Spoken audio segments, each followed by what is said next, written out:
tunnels, food rations, and shelter have been made available at the Einstein Warehouse facility for those in emergency need. The severe weather system is being dragged moving south-southwest at 15 miles per hour.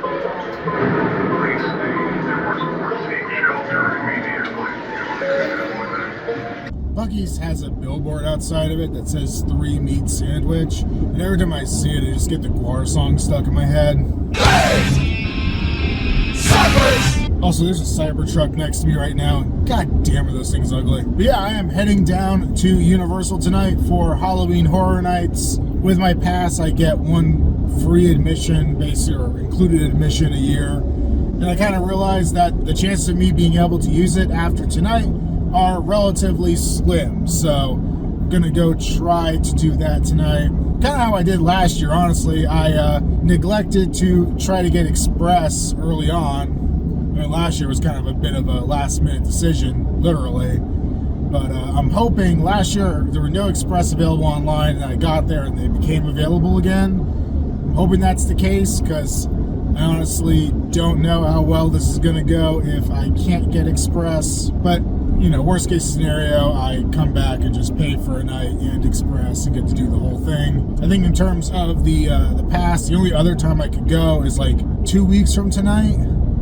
And probably in the next vlog, you're going to find out why that's not something I'm really planning to do. And everybody is slowing down to a crawl to get off the I-4 exit, but that is completely unnecessary. Yeah, I guess we'll see how things go once I get to the park.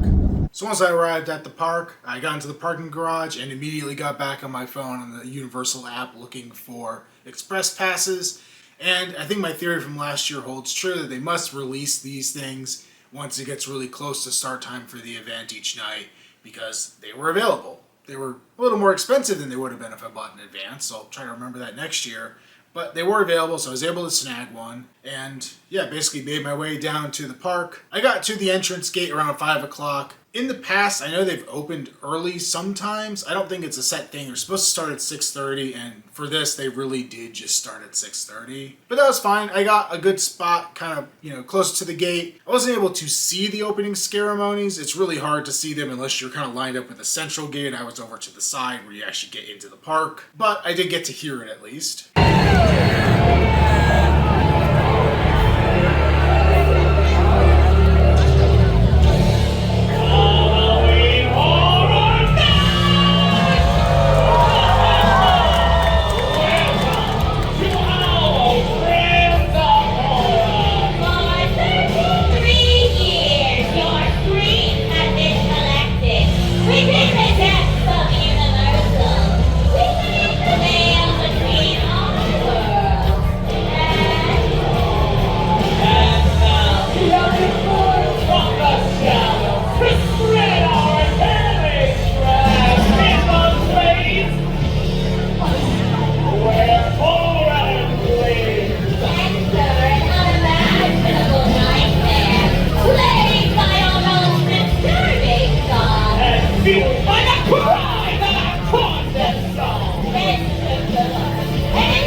decided this time to go with a little bit of a different strategy than my normal approach to HHN. Typically, I'll go in and take an immediate right, and usually that kind of means you're doing like 2 different scare zones, then you're into some of the houses and all that. And I decided that even though I had Express, I wanted to try to do everything as efficiently as I could, and usually in years past, it's been the IP houses, especially the ones that are in the sound stages, that tend to have the longer lines when I come back later in the night. And I'd heard from some friends that they waited for a long time in the line for Ghostbusters. So I decided to hit those IP houses down the main street of Universal. Technically, this brought me through my first scare zone. This was Duality of Fear. This is the Icon scare zone, kind of, for this year. It was a little different than they've done in previous years. Usually this scare zone, they do a lot of, like, almost a sampler platter or a teaser of what else is in the other scare zones or the other houses. This time was kind of an archway going over the main part of the path, where at the opening Scarimonies and for a little bit after, they had the 2 icons, Sinister and Surreal, which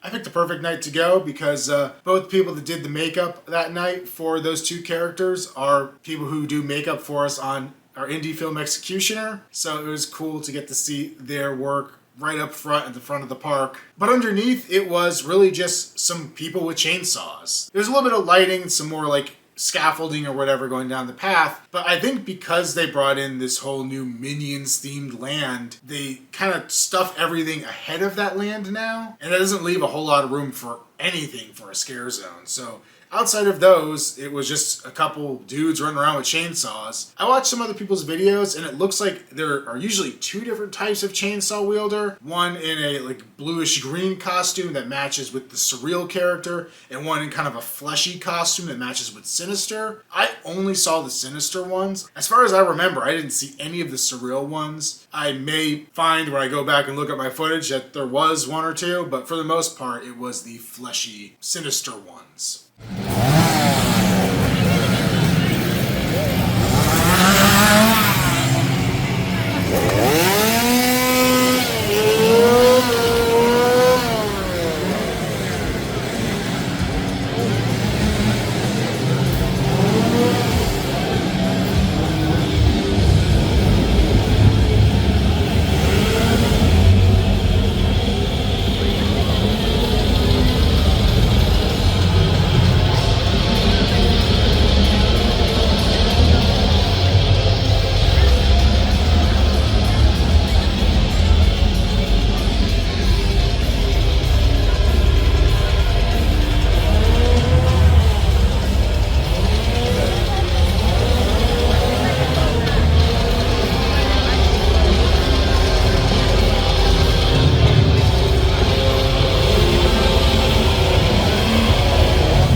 So the first house for me for the night was A Quiet Place. This was back in one of the soundstage buildings. And those buildings never really have anything on the outside. Actually, there were a couple of times I wasn't even paying attention to which house I was going into. And I didn't realize until I walked in the front door of the house which line I was actually in, because there's nothing to tell you what it is on the outside of the building at all.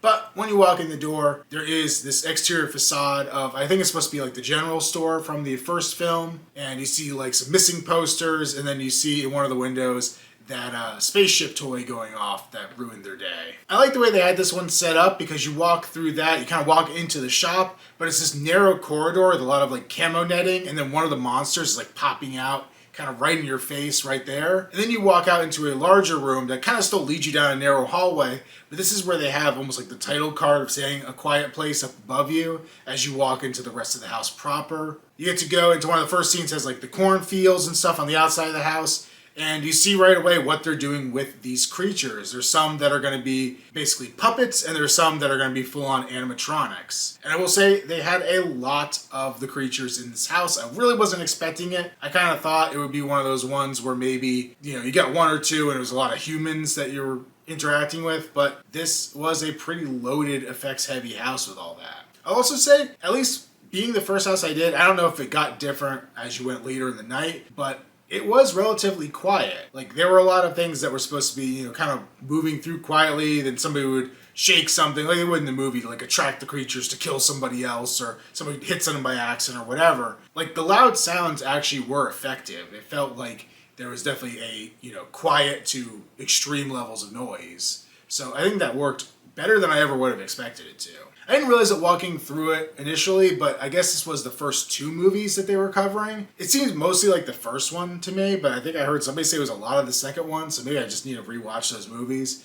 But a lot of it was going through the farmhouse. I remember especially the basement. There were a lot of scenes where you'd hear like the baby crying and then the creatures popping in and everything. And they did a good variety with the creatures. Sometimes it'd be the head, sometimes it'd be like a whole torso, sometimes it'd just be an arm reaching through a gap in the wall. Like, they really had some variety there too. I guess when they were doing stuff from the second movie, they had more scenes that were like outdoors at different locations outside of the house. So you saw some additional exterior facades, you saw different like sound trap things going around. There was one scene where you were at like a boat dock. The boat was like creaking against the dock in the water, and that was kind of a misdirect for something else to pop out at you. And then eventually you kind of get the climactic scene from the radio station at the end of the second movie.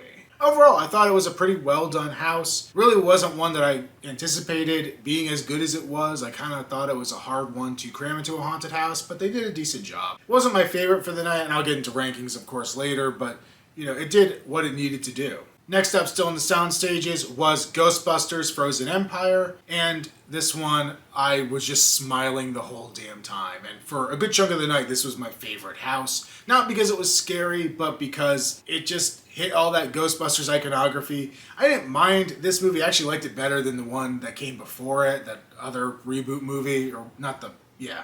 I guess the 2 that came before it. But I don't know. I have a problem with the modern whole sensibility of we're just going to show you a bunch of stuff that you liked in old movies and you're going to like it. But seeing it in haunted house form, I actually could appreciate it on a little bit of a different level, I guess. You come in and it is the facade, like an exterior facade again, this time of Ray's Occult Books in New York.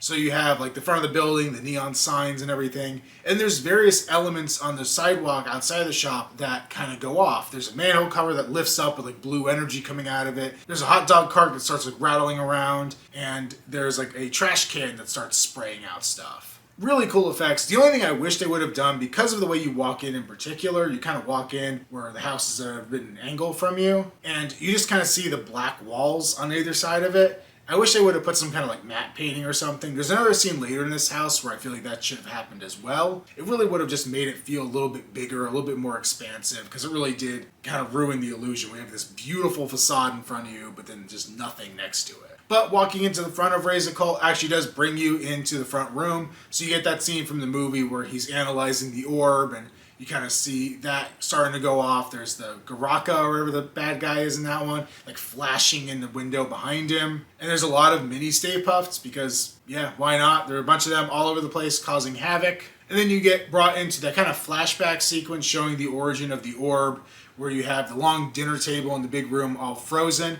This is really cool because it's a pretty big room where their sightlines aren't really blocked. I mean, it's a kitchen table. There's some people around it, mannequins, one person's real. But like, your sightlines aren't really obstructed, but there's a scare of one of the frozen people is still moving. Garaka pops out from one of the doorways, and a fireman kind of busts through one of the other doorways. So, like 3 scares in a relatively open room, and they all worked pretty well. They actually, you know, really were engaging, and just a really nicely themed room. You then kind of go through like a subway system that has like slime leaking through it and stuff, and you end up in the workshop or the lab or whatever for the Ghostbusters. This is one of the sets that I really wish I could have spent more time looking around, because there's just stuff everywhere. There's just little bits of detail all over the place. I'm sure there's some really cool Easter eggs in there. Obviously, I have bunches of different Ghostbusters gear, proton packs and traps and things lying around. It had the kind of, I don't know what that machine was in the movie, like soul switcher thing or whatever. But it just had a lot of cool detail throughout it. And then it brings you into that kind of aquarium section they had, where there's a bunch of different ghosts inside the containment cells. You see like that green one that was possessing things and all that. And they kind of start busting out of the containment. And one of them actually has like Vigo step out from behind it, which is pretty cool. I don't think that was in the movie at all. It was just kind of cool to see Vigo in there. I believe from watching other people's videos, there was a terror dog. I did not catch the terror dog. I'm kind of bummed that I didn't. But I like this space again because it felt very connected, very continuous. going from the lab through that hallway and everything. Like, it was one big set, really, as opposed to being a bunch of broken up scenes. And leaving the little hallway interconnecting things, you also get the library ghost, and then it pops you out to another exterior scene of the Ghostbusters firehouse. There's snow falling. There's a Garaka actor on like stilts, really tall and imposing. Another area where I do wish they had some matte paintings, but this did have the facade in front of you. It had a wall to the side and other walls on the other side, so it did feel a little more themed out, like you were going through the streets of New York. You get back to kind of the trap containment room. You see that's all frozen over. You have one of the Ghostbusters, like with his proton pack there. And then you go around a corner and you get a Slimer scene, because you gotta have Slimer in a Ghostbusters house, of course. And then you get the big climactic scene. You get the kind of garage area of the firehouse. The Ecto-1's busted through one of the walls, so that's there. Winston Zedmore is in there blasting stuff. They had the effect where it's like the proton beams or LED strips on the wall, so the Ghostbusters like lean up against the wall and like act like they're firing, and you see the effects behind them. I think Janine's in that scene. And then you kind of have like the busted open garage door where the final showdown's happening. So yeah, this house, I was smiling the whole damn time I was in this house. It was so much fun to kind of see everything, and I really enjoyed it. Next up was Insidious The Further. This one I believe was covering all of the Insidious movies. I don't remember how many Insidious movies I've seen. I think I've seen the first two. Pretty sure I've seen the first two. Not sure if I saw the third or not, and I'm pretty sure I haven't seen the fourth. And I always get them confused with the Conjuring movies. So it's a hard thing for me to remember what I saw. You know, I used to marathon all the movies leading up to these things, but I haven't been as super excited about the IPs lately as I have been in the past. So, like, I haven't bothered marathoning these movies just because they're not my favorites, but I guess I should learn my lesson from this, because it would have been nice to like remember things a little better going through. And before going into this house, it started pouring rain outside. So walking into this, I was completely drenched. Honestly, it was hot as hell. It was kind of nice, but after a while, you know, it gets a little bit annoying when you just have your clothes cling to you all night. It's really Halloween Horror Nights if you don't get completely soaked in the rain at some point. But you kind of walk down a hallway. They set up very similar to the Tooth Fairy house from a few years ago, where you're kind of going down a hallway behind some stuff. It's like a narrow-ish hallway, and they have stuff hanging down that's like the drawings of the kid. So you see like the drawing of like the astral projection. I think you see the lipstick face demon, a couple other ones. And then there is a gigantic red door. It's like twice, if not taller, the size of a normal door.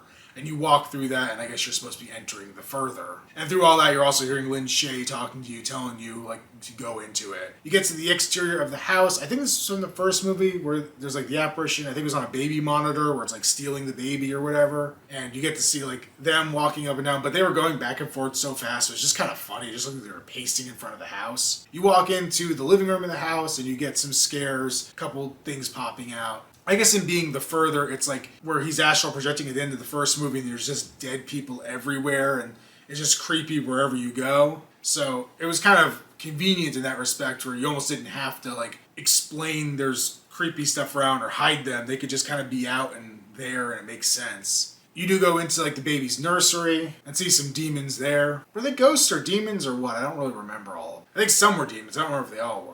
You go through some hallways where they're popping out at you as well. And then into one of my favorite kind of things they've done at Universal over the years. It's a recurring gag where they have a room full of mannequins. The walls are usually mirrors. And there's a couple live actors in there. And you have a hard time telling who's who. And even when I walked in, one of the two in this house, I thought I knew what I was looking at. I thought I was like, okay, that's the person. I just saw them move. And it was a reflection, and somebody came at me from another direction. So the misdirect in those settings are perfect. They've used it in Walking Dead in the past and a couple other things. I think Michael Myers had one at one point. It's just one of my favorite gags they do. Like I said, I don't remember the movies all that well, but they really focused a lot on like the veil head character and the old man with like the oxygen mask. And in the beginning, there was like the one thing with like the tongue hanging out. The lipstick face demon, which I thought was like the icon of the whole series. I don't remember seeing him at all. I heard people say he was in there. I never saw him. And it seemed like I should have because you walk into a room and they're playing Tiny Tim Tiptoe Through the Tulips. And, you know, it's kind of like you see the phonograph playing. You see some of the stuff from that scene where he's at. But I didn't see him in there. I will say this house kind of just felt like a lot of stuff happening. It was definitely the scariest house of the night. It wasn't my favorite. I don't feel like it had as much of a story or as much of a clear idea as a lot of the other houses, but it definitely piled on the scares. There was stuff flying out at you from all different directions. You know, I consider myself a pretty seasoned Halloween Horror Nights goer. I, know, this is where somebody's gonna be hiding, this is where that's gonna be going on, whatever. But in this situation, there were a lot of points where I was like not expecting where something was gonna pop out of. Or, I saw one thing coming, but then there was like a second or third thing that was gonna pop out that I was not prepared for. So my favorite, no, but the one that got my blood pumping the most, yeah. So that covered the IP houses in that strip, but there were 2 more houses over by that soundstage area, and one was basically right next to Insidious, so I decided to go ahead and do that one and continue my path around the park. And this one was Triplets of Terror. So this is an original house, and I guess what they were saying is that they wanted a slasher house for the year, and they didn't pick up an IP for it, so they decided to make their own. And because it was Halloween Horror Nights 33, they went with a triplets theme. Once you're inside, there's a facade of a house again, this time being a more run-down kind of trailer house or something like that. There's a cop car outside with its lights flashing. And you essentially walk in on a birthday party where there's 3 kids murdering, I think, their parents or whoever's at the party. And they all have a very distinct look. There's a boy in kind of a distorted mask, and he all seems to have a severed head with him. There's a little girl in a rabbit costume, and there's kind of a medium-height girl in kind of a paper-mache-ish looking mask. So you walk through their birthday party, you see all the carnage that they've wrought, and then you go into basically inside of a podcast. It's like a true crime podcast talking about the crimes that these 3 have committed over the years. And essentially, I guess they had their first murder, I think in like 74, and they've killed people every 10 years on their birthday since. So now it's 2024 and they're having their next installment. They played so much with the 3s. Their birthday was March 9th, and they're playing with all these like 3 ideas here. Honestly, I think it would have been scarier if they killed people every 3 years, right? Instead of every 10. 10 just seemed like a long stretch between murders. But after you walk through the podcast area, you're basically caught up in time. So you're now seeing the 2024 killings. So you're going through a house, and basically every room had, I think, almost all 3 of them, if not all 3 of them, in every single room. So you could see them killing people in various ways. Like coming out and stabbing somebody who's looking for stuff in the fridge, or like popping out of the pantry and stuff at you. Another plus side with 3s is that it allows that misdirect. It allows, one catches your attention, the other 2 could come out at you. But also you always know it's going to come in 3s, so it kind of hurts it a little bit. There's another part where you go down like an alleyway outside, which I always like when they do these kind of outside street scenes, especially this kind of smaller scale, not like the Ghostbusters scale, because it feels a lot more real. You walk into somebody's like tool shed or garage, and there's like a guy in a chair watching TV, and one of them comes up with a buzzsaw and cuts his face up. You go back outside, and fake outside and through some alleyways. I think you go into like a bakery and you see where they're making their birthday cake or something. And then you end up in this final scene that's kind of in a freezer section, like a meat freezer, where they're recreating their original birthday party massacre, now with new victims around the table. Definitely not one of my favorites of the night. I get that they wanted a slasher house, but I feel like they could have done something cooler here. I feel like it was a cool idea to kind of do the like repeating the crime kind of thing, but I almost wish the podcast part had kind of flowed more into it and been more involved, like if the podcasters had gotten killed at the end or something. I don't know. It was still raining at this point, and create a major jam. This house and Insidious exit out through the Jimmy Fallon area, and people did not want to get wet, so they'd walk until they were under the cover of the Jimmy Fallon thing, and then keep everybody else from getting out of the house area because they didn't want to walk into the road where it was raining. It's Florida. You're gonna get wet. It's inevitable. It's not Halloween Horror Nights if it doesn't rain. Well, it's not to me. I don't think I've ever been there a year when it was totally dry. The other downside of the rain, though, was that this means I didn't do another scare zone, properly at least, until I was done with all the houses. When it's raining out, they don't want the performers out in the street, out in the open. They don't want anybody to slip and fall, any of that stuff. So all of them were devoid of scare actors until later on in the night. So we're going to marathon through the rest of the houses, and then I'll talk about scare zones all at the end here, outside of the one that I covered.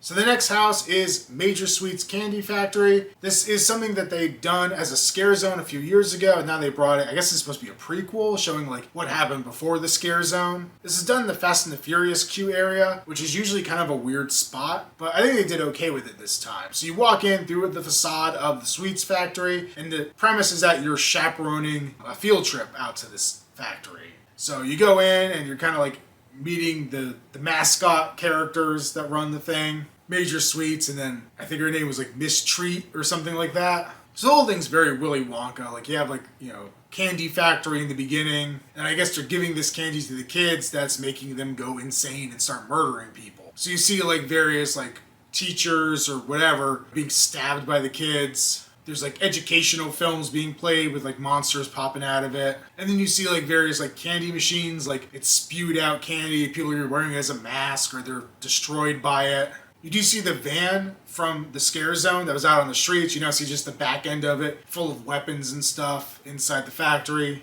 So they're basically supplying these weapons to the kids. You go down various like hallways and stuff of the factory and there's just more kids popping out at you. Then you kind of get into the torture area where there's people that have been like pumped full of caramel or marshmallow and are just like rotting in a tub. And I'll admit, like I'm watching a video somebody took of the house from media night while I'm talking about all this just so I can make sure I'm like remembering things properly. And I'm watching it and I'm bored. Like, I don't really remember most of the stuff in there, and it didn't really leave much of an impression on me. And definitely a lower one on the list for this year. The other thing is, usually that house has a break in the middle where you actually step outside and then you go into the second building. I'm sure it was there, but I didn't notice it in this house. So that's a little interesting, is that I ended up leaving the house thinking I was halfway done, and then being really surprised I'm just back out on the streets. So all those houses so far are in pretty standard spots that they've had houses in the past. But after this, all the houses are kind of in new spots. And I think this is partly because they did that DreamWorks land where they had the kiddie zone before, where I think it was easier to shut that down. Now they've reworked that whole area where you used to go into two of the houses. So they kind of had to move things around. So now between like the Fear Factor stage and Men in Black, there's a path that leads you back around the back of Men in Black, walking pretty much all the way past behind it. And then there are 2 additional houses back there. The plus side is that while you are walking a bit out of the way, you're able to do those 2 houses without having to go back out to the main path. So it does kind of feel like you're moving a little quicker back there. So the first house I went to out there was Goblin Feast. And, went in, scanned my express stuff, got in the line, was ready to go. Things were moving pretty quick. Line wasn't very long. And then all of a sudden we're not moving. And we're not moving. And we're still not moving. And then I realized that the workers are shoveling water out from in front of the house. That there's just massive piles of standing water from the rain that they're having to push out of the way. Eventually, I see the cast gets brought back in from one of the sides and they start letting people through. But walking through the house, unless people were just really soaked walking through it, I think the inside of the house may have actually flooded a little bit as well because there seemed to be standing water on the floor at various points. This house, being one of the tents, did have a bit of a facade on the outside. Not as elaborate as the later ones that we'll get to, but it did have kind of like the front of a tavern with the Goblin Feast across the front of it. And all I could think walking through this house was that one Necrogoblicon song.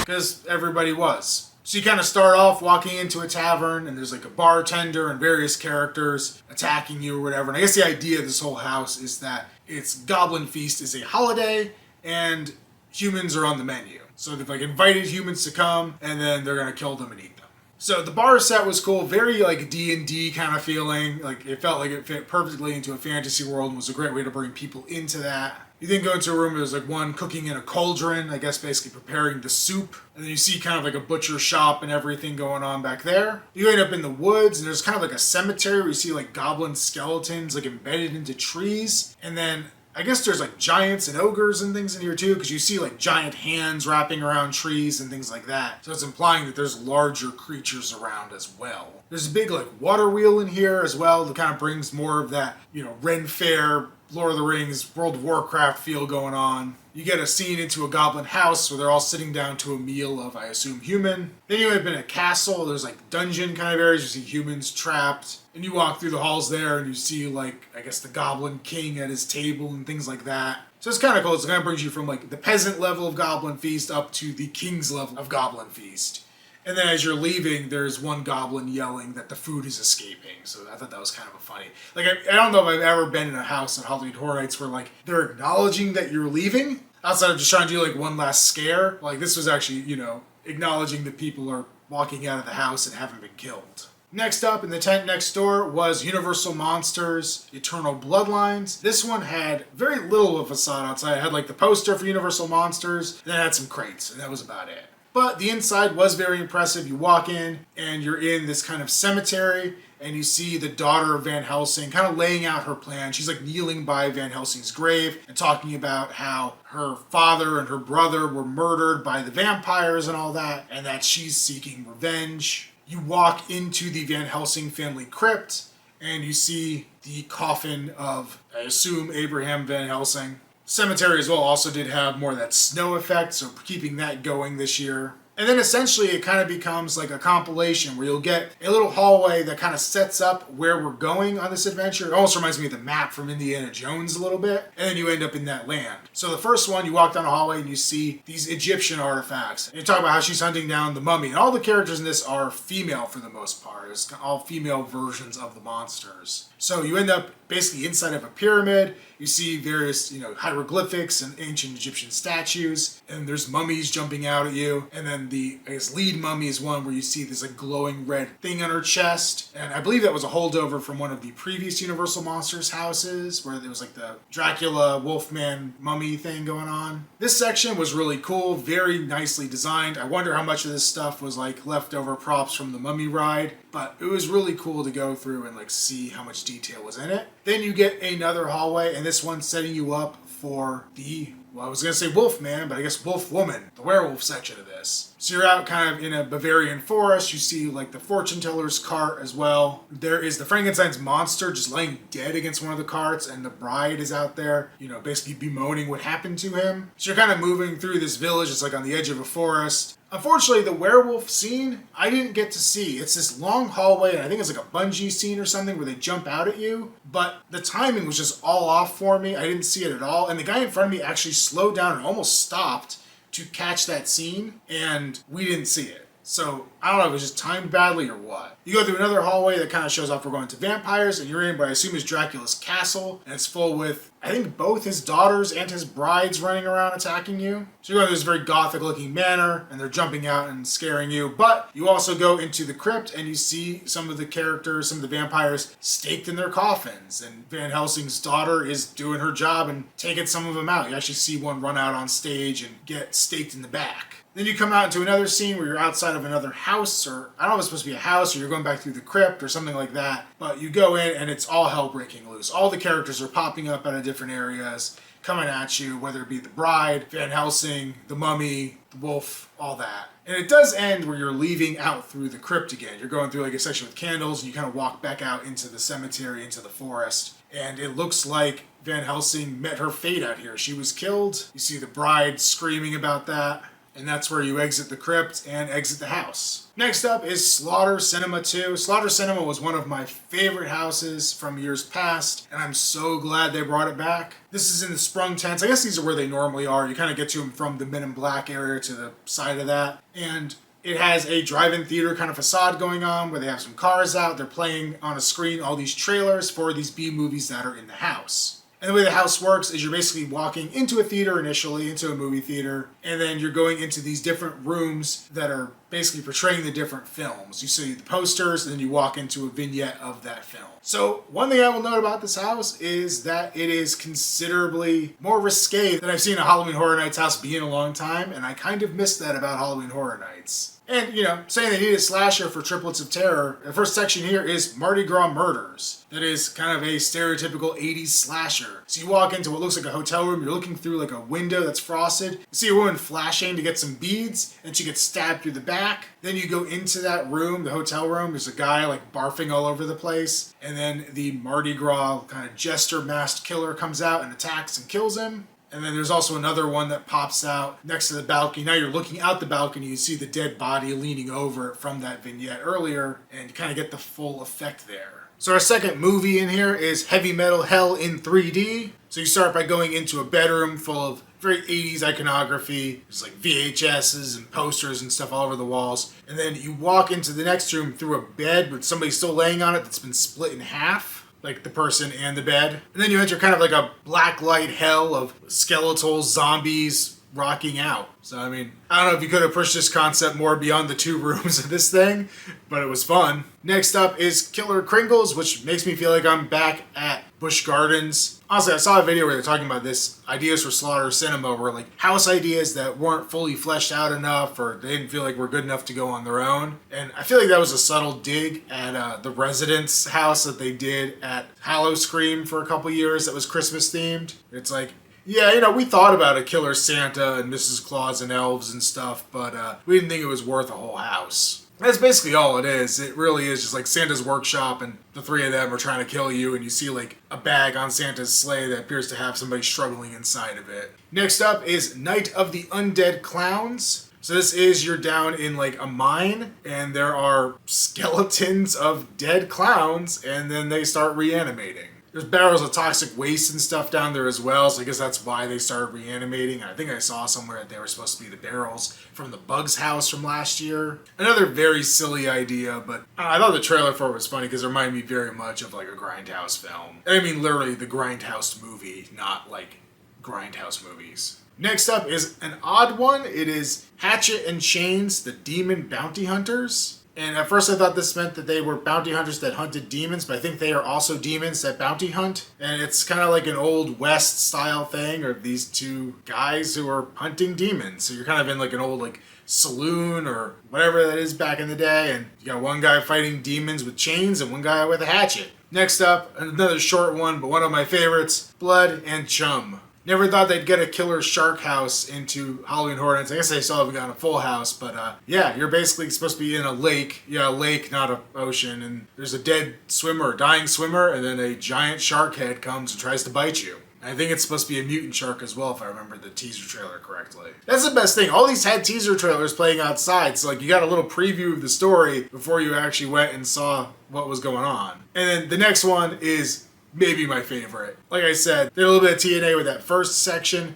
Now we get more of it, I guess, in Mummy Strippers Unwrapped. So you're walking into a seedy strip club that has resurrected mummies stripping on stage. I mean, they're not actually stripping in this, but they're dancing around and they steal somebody's soul. Another thing I feel like very much fits with that Grindhouse style and those kind of jokey machete and hobo with a shotgun style movies. Next, there's Cyborgs, which is like evil robot, maybe hybrid robot alien or some kind of thing. Clearly it's supposed to be like a ripoff of the future scenes of Terminator 2, like that teaser trailer, you saw a lot of those T2 future like laser effects going off, and even in this, if you looked up, you could see like lasers shooting across the sky. So there are some like big robots and smaller ones that would come out and attack you and stuff. And then you kind of walk through another hallway with some posters of things, some ones from the original Slaughter Sinema and some ones that weren't released. And yeah, I don't know. This is the only house I did twice. Granted, I don't really have time to do one house twice. And this was an obvious pick for me because I just had a lot of fun with it.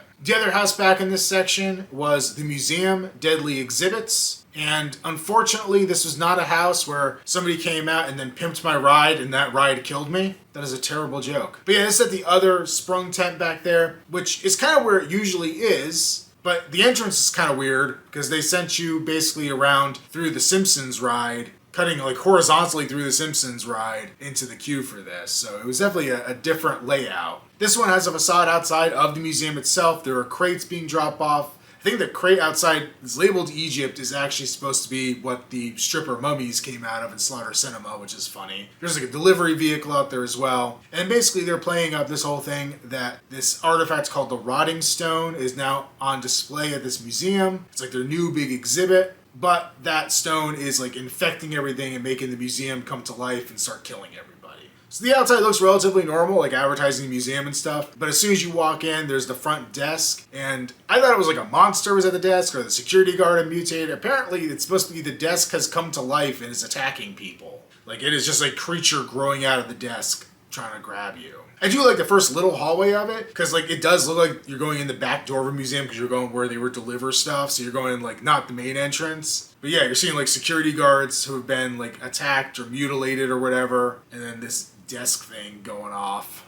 And all throughout the museum is this kind of like growth on the walls and glow and stuff, which I think is supposed to be the stone taking effect. You walk by some like marble statues and then you have like one of them come to life and jump out at you. But all through, like, you know, it's supposed to be like a museum exhibit and then some of it's coming alive. So it's kind of cool that there's still stuff on the walls with plaques or whatever. Nothing's going on with it, but just like set dressing to be a museum. You go through what I think is supposed to be like a display about like an Asian fishing village or something, and you have various things jumping out at you, swiping swords at you, like the costumes have come to life, like the mannequins are on or whatever. And then you go down a hall where there's like masks in a frame up on the wall, and the masks start glowing and moving within the frame. Then you go into a Viking exhibit where there's like a Viking ship and stuff, and there's a Viking coming out of it, like trying to attack you, which is perfect because I think I saw a guy wearing an Amon Amarth shirt in the line for this, so very apt. You walk into one room where there's people like blending in with the wallpaper. The first one worked really well because you're walking straight towards them and they blend in pretty well. The second one was off to the side, so like you can just see them not flat against the wall. So that didn't work quite as well, but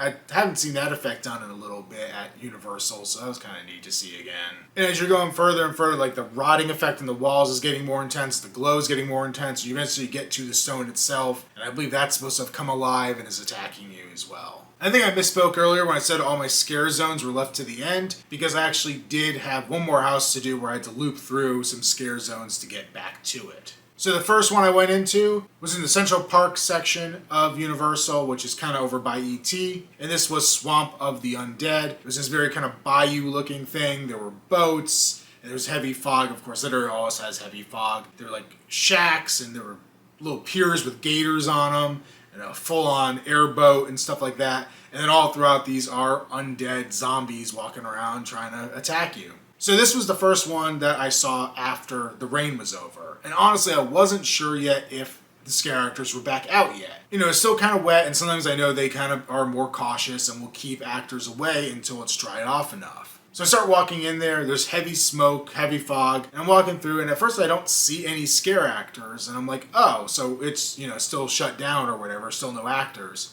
And as I'm thinking that, somebody like puts their hand right in my face, and I realize, yeah, there are scare actors. Their costumes are just not any bigger than a normal human, so their silhouette doesn't give them away in the fog. Once I knew they were there and I was looking for them, it was definitely creepy. I think my second walkthrough, they were a lot more noticeable. I don't know if the lighting changed or the fog dissipated a little bit as the humidity went down, but like you could definitely see the makeups a lot better and everything. But like initially walking in, I was completely blind to any scare actors being in there.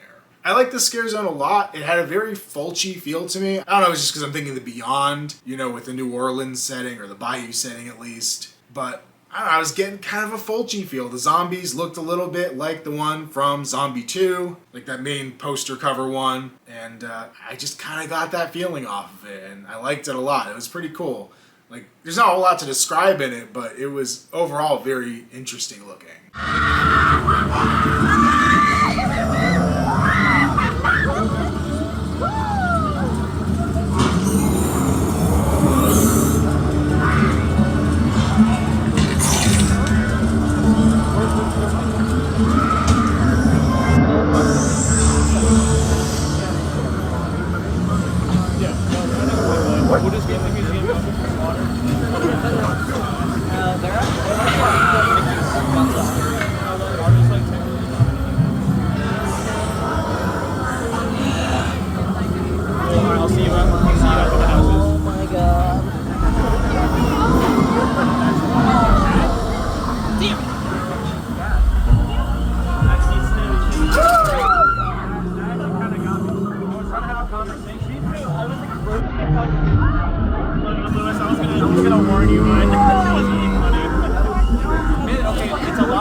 then the next scare zone I went into was Demon Queens. This is in the Hollywood section of the park, and this is supposed to be surreal scare zone. So while they shared that first scare zone, each icon had their own scare zone that was themed a little bit more to them. So this was surreal scare zone, and it had a lot of surreal looking characters, things that had, eyes where they shouldn't be, or their flesh was all kind of twisted and weird looking and stuff. There were some that were just more like hooded, creepy figures as well, and they were almost more like the servants. They were there to like scare you in bits, and then there'd be these more centerpiece, heavy makeup or heavy mask and costume characters. I'll have to go back and look at my video. I don't know if I saw Surreal walking around in this when I was going through, but I know that was something that would happen as she would show up and walk around. The set dressing in here was nothing too impressive. When I walked through it during the day previously, before Halloween Horror Nights, I thought it looked really lame, honestly. Like, there wasn't a lot. It was like kind of just like boxes with weird tendrils coming up out of it. There was an additional piece that they didn't have out during the day, which was a big float kind of thing in the center that had like a weird staircase spiraling up on it. I don't know if actors were supposed to go up on that and weren't because it was wet. Actors were standing on platforms in other sections, so I don't think that's the case. I think it may just be a display piece. But, it didn't look like it would have been that cool, but seeing it in action, I actually really enjoyed it. And I think, kind of was bigger than the sum of its parts when everything was going.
So this brought me back around to the front of the park and the first house that I initially had skipped. And this is Monstruos, the monsters of Latin America. And I feel like I just butchered the name of this maze, so I don't even know if I wanted to try to pronounce the names of these creatures, because I'm going to fail pretty badly. But basically, you are brought into like a cemetery, and the personification of death is there greeting you, telling you, it's going to tell you these stories about these creatures or whatever. And then it's set up a little bit like the Universal Monsters house, where they kind of introduce each one as you go through and kind of get a background on it. It almost kind of felt like it could have been like a cryptid documentary or something on TV, where that was like your host guiding you through the different segments of the documentary. So the first one, I'm just going to put the name here at the bottom, because honestly I don't have it in front of me and I'm going to probably pronounce it really badly, but it was a creature that feeds on babies. So there's scenes of like this woman crying over an empty carriage. You see this portrait on the wall of the creature flashing, the creature's actually behind it.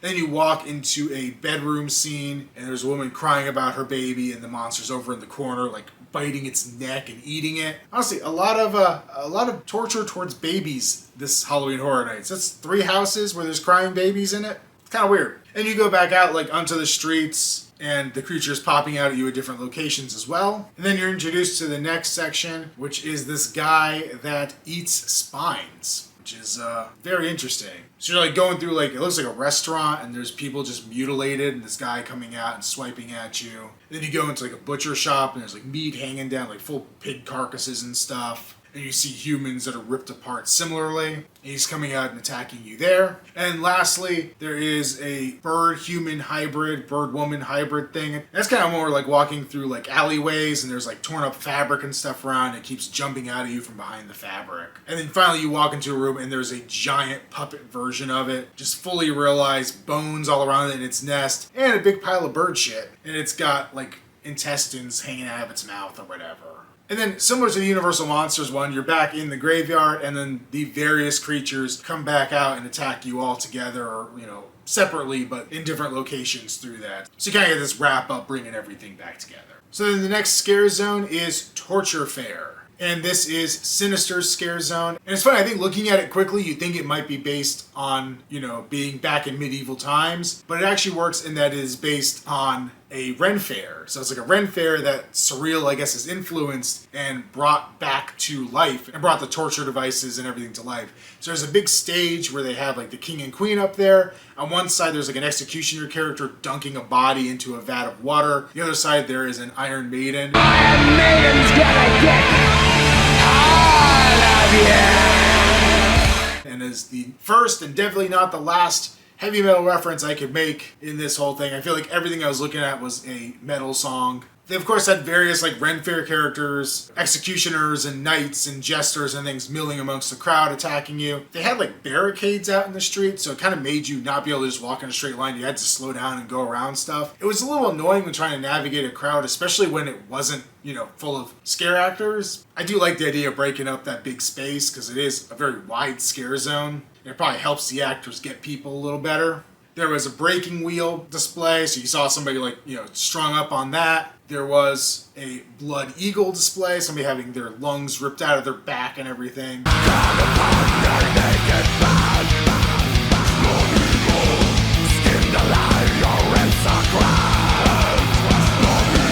Just funny because that's the second time I know of that they've done a blood eagle in a scare zone. There was also this little stage with a brazen bull on there, and the jester had like a glowing brand, which I realized later was one of the logos for the event. I guess Sinister and Surreal each had their own logo that was distorted threes, 2 3s together for 33. And like, you know, you would hear sounds coming out of the bull, but then he'd open up the door and you'd see the charred body inside, and he'd like threaten you with the hot brand or whatever. There was a shop that sold torture devices, and this had like a shop clerk in it, but when I went up there, actually Sinister was in the booth too, talking to people, so that was kind of interesting. But that was really cool themed, and then next to it there was like a suit of armor for sale, but it was alive and would come out and attack you. So overall, a really cool scare zone, lots of different items going on. It did feel a little out of place. Help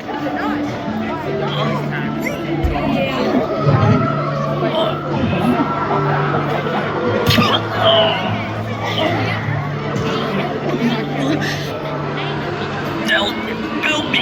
Help!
New York section, and I felt like it was a little odd just being in the middle of city streets. Like, you'd think something like that would be more in like a field or something like that. And that's not the weirdest thing. But also over there was the tribute store, and that facade was like a graffiti bombed out New York construction thing where there's like a scaffolding up there and a shipping container kind of covering the entrance to it. And that kind of looked odd next to this whole medieval fair thing.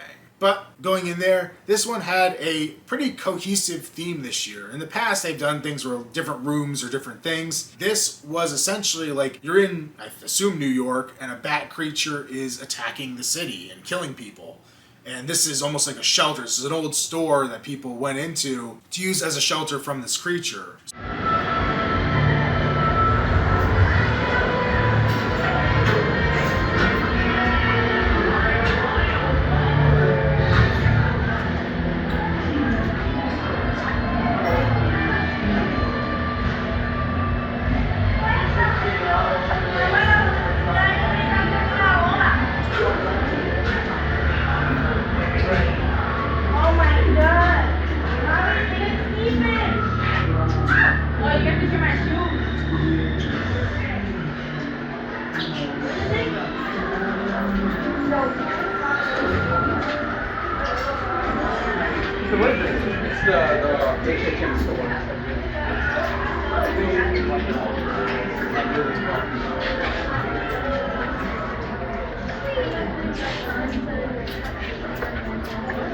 So you go in and it's like an abandoned general store. There's random products up on the walls and stuff, along with the actual merch and stuff. Heavy Ghostbusters stuff in this first room too. But there's things themed out like, you know, they're selling weapons to use against the bat. There's warnings taped up everywhere and graffiti telling you don't go this way, or look out for the bat, you know, reportings of sightings and things like that. Which I liked because also in next door to this is where the Mummy ride is. And in that museum area prior to this opening, and it may still be there, they had brought in some of those news clippings and things and had them on display in there, where they also have like news clippings of like Creature from the Black Lagoon and King Kong and stuff like that normally. So it was kind of cool to see that they had this, you know, bringing this bat creature into that museum part, and now it's in the tribute store. So I guess the idea is as you're going through the tribute store, you're going deeper and deeper into like the depths of the city.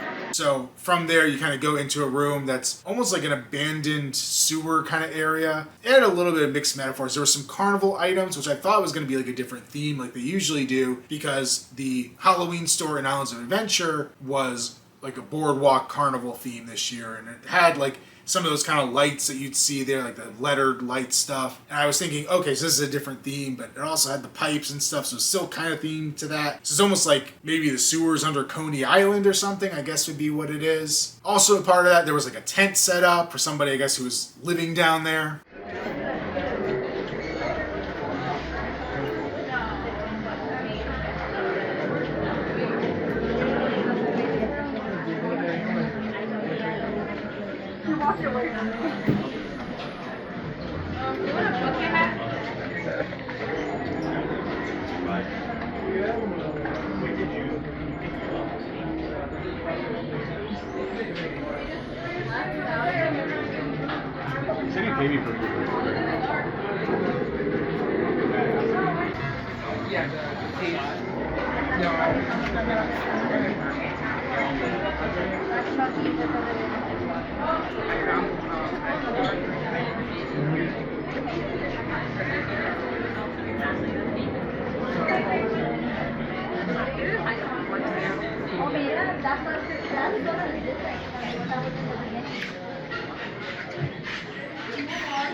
Then you go through the kind of hallway that's in there, and that was set up more like a graffitied out tunnel, like you're going into the subway. So can I be in the vlog? I'll wait for you here. And the next room is like you're way deeper into the subway, more pipes, more graffiti and that kind of stuff. Obviously a lot more merch in there and things like that.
And in the checkout area, you finally see the nest of the bat creature and it looming over everybody. So I guess, you know, you didn't avoid it.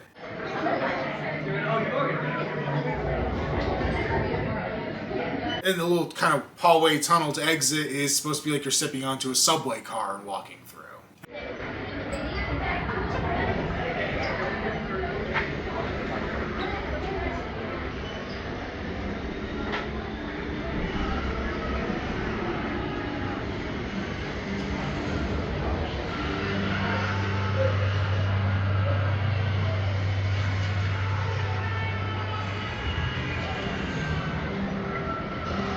Before I got to the next scare zone, I got sidetracked a little bit because I saw that one of the candy stores that's over in the San Francisco area actually got rethemed to the Major Sweets house. So, I mean, it's a candy store, but they threw up like Major Sweets logos all over it and banners to make it look like it actually was belonging to that company rather than just the park candy store. So that was kind of a cool thing. It was pretty minor, pretty minimal kind of theming through. I mean, they put a lot of stuff in there, but it's a small space. But it was neat to see that they, you know, added that theme in there where it was appropriate.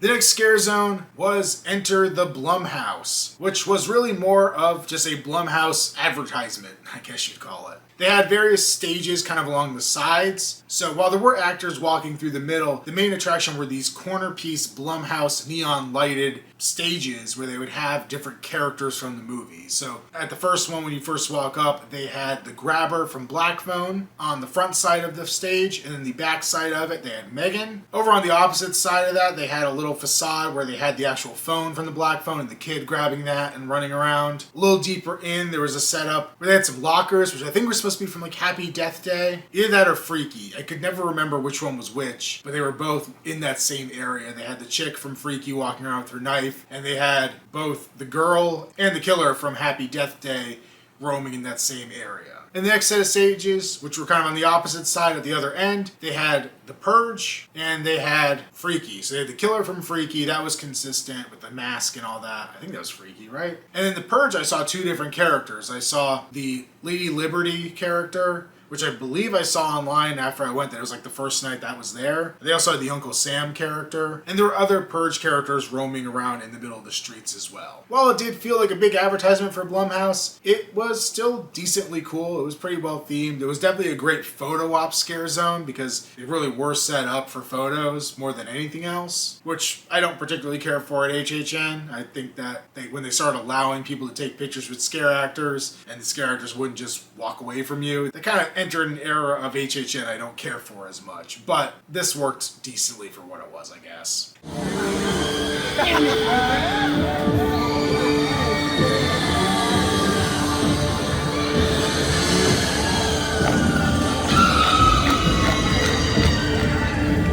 This is your emergency broadcast system.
At the siren, all lines will be revealed for those who have been selected to purge.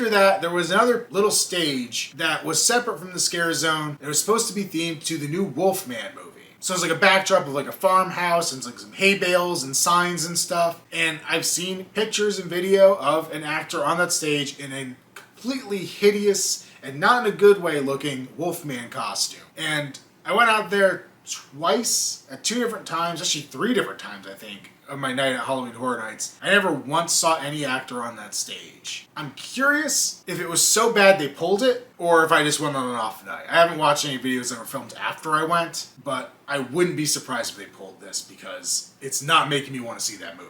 The next part, not really a scare zone, but I did want to check it out. They had the Deatheaters back in the Diagon Alley section of Universal. They actually seemed to go a little further this year. They had like crates around that glowed like green and had fog coming out of them to kind of add to that eerie effect. I believe they were playing fitting music from the movies all throughout that area, if I heard correctly. I accidentally walked under the dragon as it was breathing fire in the middle of the night. I mean, not that it's bad to walk under it, but I just wasn't expecting it, because usually there's 10,000 people sitting there holding their phones up, just not moving, blocking any chance of moving through that area whatsoever, waiting for that dragon to breathe fire. And people weren't doing that night, and I was confused that the dragon was actually working. This whole Death Eater thing, it doesn't really get me that excited. I know people probably love it because people love those movies and books and stuff. It was cool that they're using this space. I felt for a long time it sucked that they didn't use this space. Though, granted, I really prefer the exterior London part to be themed, just because I want an American Werewolf in London scare zone in that. I think that would be incredible. But it was cool to see them doing some stuff here.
So after doing all that, I covered all the scare zones, covered all the houses. I did check out 2 food things. One I didn't get any food at, but they had that alley, the Sting Alley. That's kind of a cut through the middle of the park on the New York side. They turned into a Quiet Place themed food area. Last year they did it with The Last of Us, and I thought they did a great job with it. This year was a little lackluster. I don't know if I just didn't find the theme as interesting or just harder to do in this. Like the quarantine zone thing from Last of Us was just perfect. This was more just like, you saw some silhouettes of the creatures static in windows, and there were some like flyers up on the wall. It just didn't feel as immersive and themed as the one did previously. And also the fact that it spits you out into an area where you're just like looking at a ye old medieval fair, it just kind of felt weird. You know, there wasn't quiet in the Quiet Place area.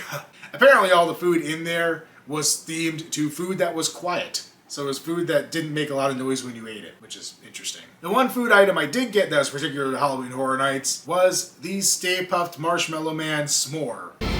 Before I get out of here, I had to pick this guy up. Little toasted Marshmallow Man S'more. They had a couple of Ghostbusters themed food booths, and I just had to get this thing. It is the shape of a Stay Puft Marshmallow Man. Unfortunately, mine was not very hot, so like the chocolate did not melt at all. So I was basically eating a raw s'more, but you know what? It was a fun little snack to grab at the end of the night. So now I gotta rank these, and I have not actually thought about ranking them outside of like what my favorites were. So I guess I'll do scare zones first. Duality of Fear definitely gets the bottom spot. It's barely a scare zone. It's really more just a way to welcome people into the park. It just doesn't really feel like it fits as a scare zone. I'm not going to count the Death Eater thing in here either. That doesn't really fit as a scare zone to me. It's just extra theming to an area, so that's not going to get counted on this list. Probably next up would be Enter the Blumhouse. It was decent. It was cool. It just wasn't like super immersive. It was more just an advertisement, like I said. And then it gets tough for me after that. I feel like I'd have to rank, oh man, I want to almost say it's a tie for 3 of them, but I think I'm going to say next would be Demon Queens maybe. I really like this one. I thought it worked really well. Like I said, I feel like it was greater than the sum of its parts, but it could very easily be tied with Swamp of the Undead. I like that one, but I think I have a bias for it because I saw that Fulci feeling influence. I don't even know if it was intentional, but it made me think Fulci. It got me excited, and yeah. it just made me like that scare zone. Plus, getting scared as badly as I did by that first scare actor because I didn't realize there were scare actors in it yet, that just kind of set the tone for me. And then Torture Fair I'm going to give number 1. I feel like any of these top 3 I could have resorted, but I feel like technically, like objectively, Torture Fair is probably better than any of the other ones. Like, it's bigger, it's more complex, it's got more stuff. I mean, the New York Scare Zone usually is the biggest one, so kind of by default it should be one of the better ones. Oh man, it's tough. Like, I'm saying it's number 1, but I don't know if I feel it's number 1. I feel like I still kind of want to give Swamp of the Undead, but I don't know if that's just because I liked what it was more than I liked the Ren Fair. But also the Ren Fair stuff had all like Iron Maiden and, you know, bands that I like.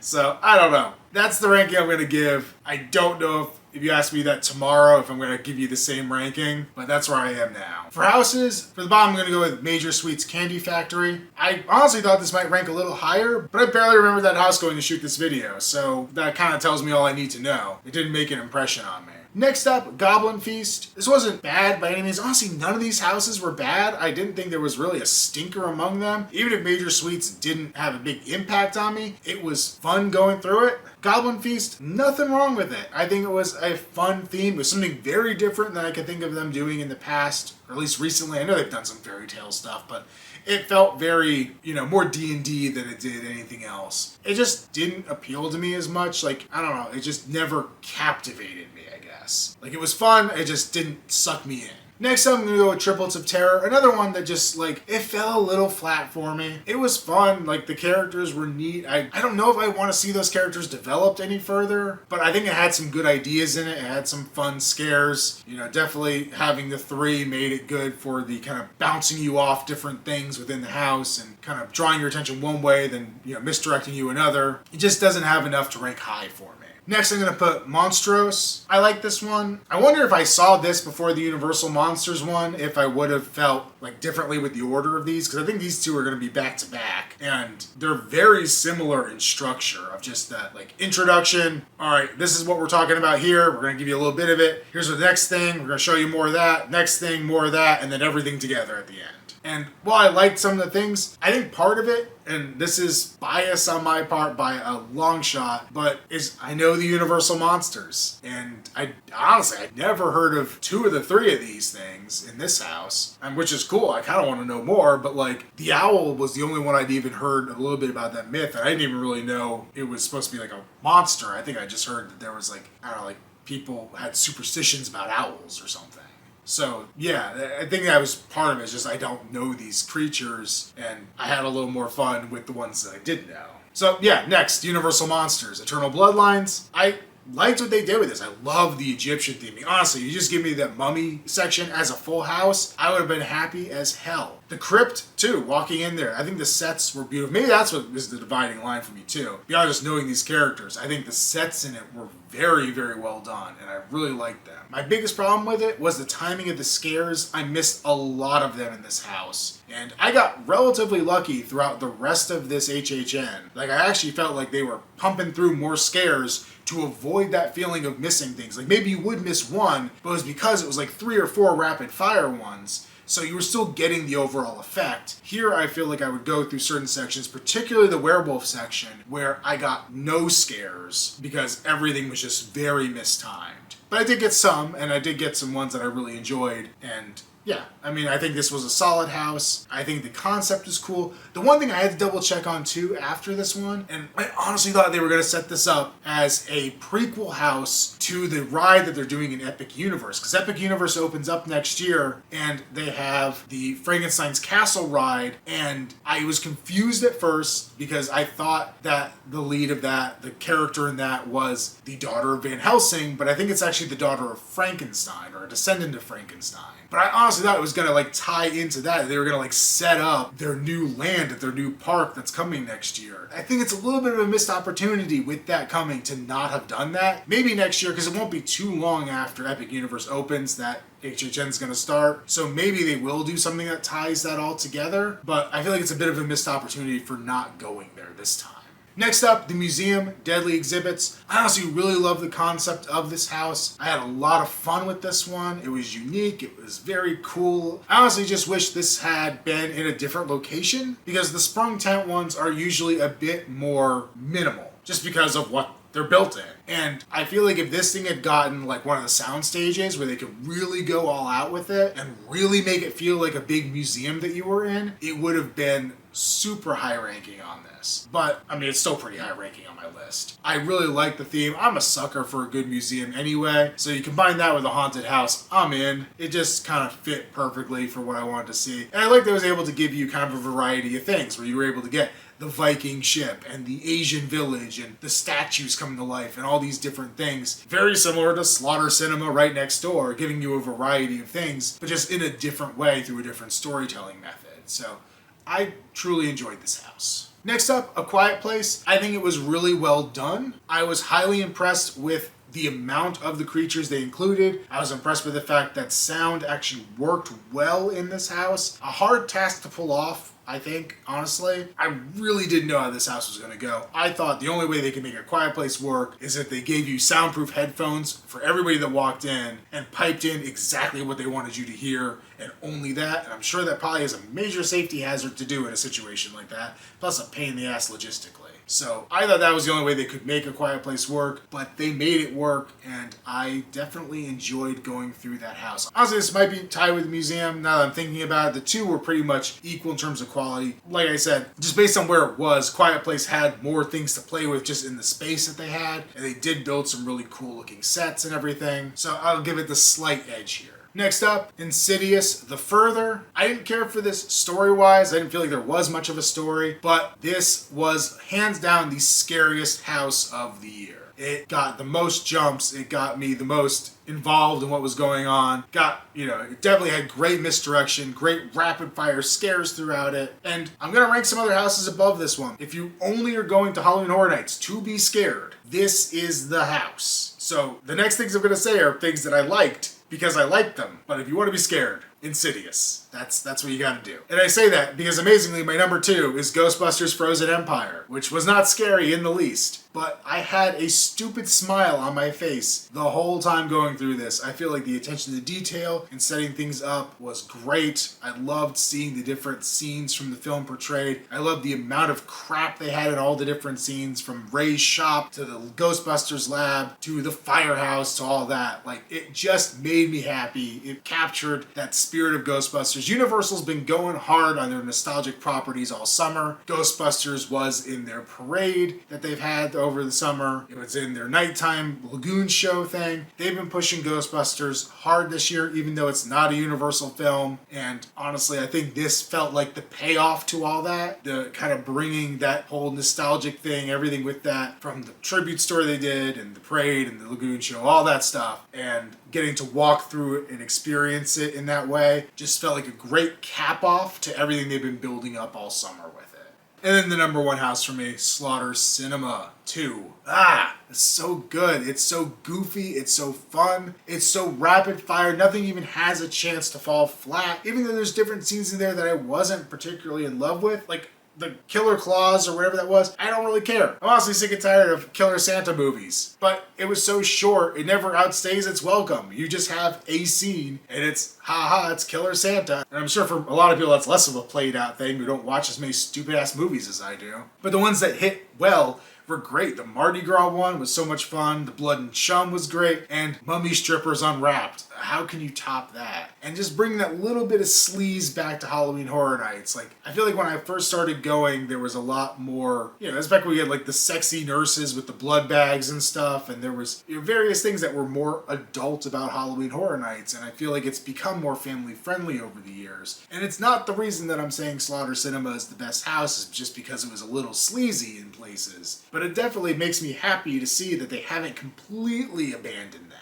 That they are still putting a little bit of adult stuff into these haunted houses that isn't just blood. It felt like a great throwback, both in terms of to older stuff they've done and to old 70s grindhouse flicks that are exploitation films. And, you're going to do exploitation films, you got to have some exploitation kind of topics. And they did it, and I really appreciate that. So yeah, that's my HHN video for 2024. It's always gets to this point where I'm like, I don't know, maybe I'll try to go back later in the season, and it never seems to happen. I do want to try to go back at least during the day, you know, go see the tribute store again, walk through some of the stuff a little bit more. But I don't know if I'm going to get back there after hours anytime soon. But it was a great first Halloween event to kick off the season for me. I am planning Hallow Scream coming up soon, and hopefully maybe hit a couple local ones as well. But it's definitely going to be hard to top that, because that was a lot of fun. But I'm going to wrap up this video here, and I'll see you all in the next one. Later. Alright, so that's a wrap on Halloween Horror Nights 2024. Until next year.